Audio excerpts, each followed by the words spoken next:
recently we've been talking about fuel alternatives.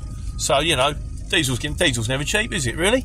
So other things that other people have used, and this is the case constantly on this channel. I know nothing, but what I do is I tend to throw it out there on a Sunday Q&A, and people that have been doing it will talk about it. So what we got on the fuel alternatives then? Well, Paul Oldfield said, he says, we bought, this is like stories from not current, but, well, say one of them was pretty current actually.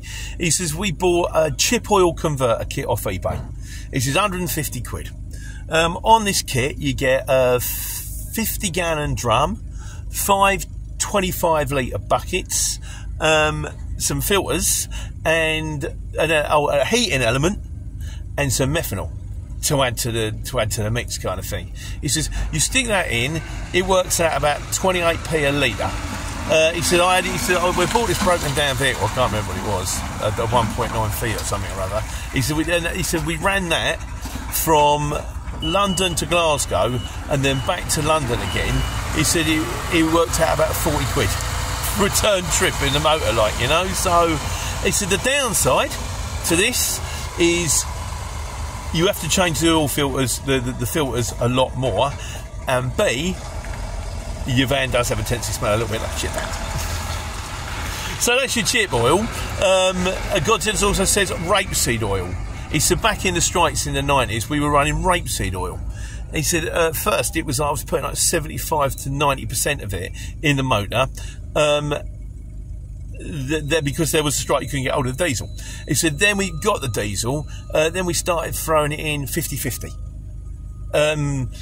He said it was considerably cheaper until somebody at the Sun got wind of the fact that people in Scotland were running their lorries on it, printed it, and then everybody just put the price of oil up overnight to the price of diesel. And if it's the same price to buy the rapeseed oil as it is to buy the diesel, you may as well buy the diesel.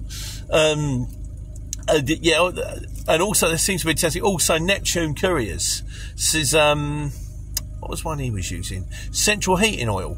He says it's 99% the same as diesel.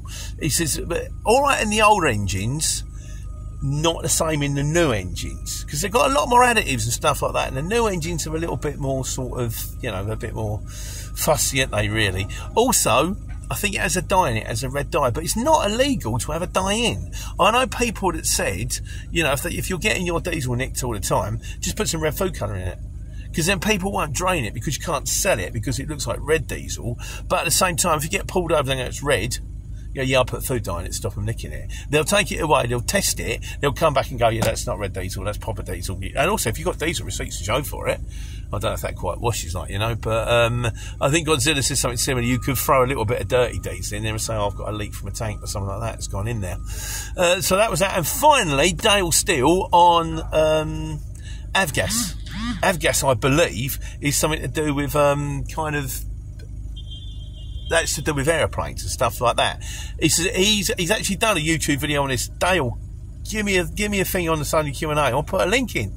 So he's run his BMW M3 on it. He says a lot more power, but there seems to be a bit of a grey area with tax, which is like, I think it might be taxed, but it might not be taxed the same, or it can tax a bit more. But then presumably, if you say, look, I'm buying the Avgas, you have to talk to the NA Revenue. So I'm buying this because it's cheaper and I want to run on it. I want to pay the tax on it. Just tell me how it works. Bottom line seems to be this. It's all a bit of a ball ache, isn't it, really? It's all a bit like, yeah, but I'm putting it in, yeah, but I've got to change the filters, yeah, but my van now smells horrible, or, yeah, I'm putting it in, but I've got problems with the tanks, man, or I'm putting it in and now the injectors have gone pop and they're like £300 a go and I've got 6 of them to replace. Alternatively, just put the diesel in, swallow it as a cost and go, there you go. If it was considerably cheaper, if it was like, you know, you were running, you know, you were saving 50%, 80% on your fuel bills, and I was spending £700 a week on diesel, and now I'm spending £100 a week, and I'm doing the same miles and everything's fine, brilliant. Otherwise, is it a headache you really want? I've been done with getting enough headaches in this job. I'm here for a collection at 10:30 to 11:30. I got here at 10. Turns out the gear isn't even over from Ireland yet. Might not be here till 1. Do I need to worry about how my van's going to smell and whether it goes pops out afterwards? Having said that, when needs must, particularly in times of strikes and everybody else can't run their motor, and you're going, oh, I'm just sticking some soda in here, get the sunflower oil in there, you know, it's kind of all right. So anyway, I'm sure we'll have comments on Sunday Q&A, which probably most people are putting me right on everything I've just said that's wrong. In the meantime, I'm just waiting for this load to turn up so I can carry on taking care and taking money.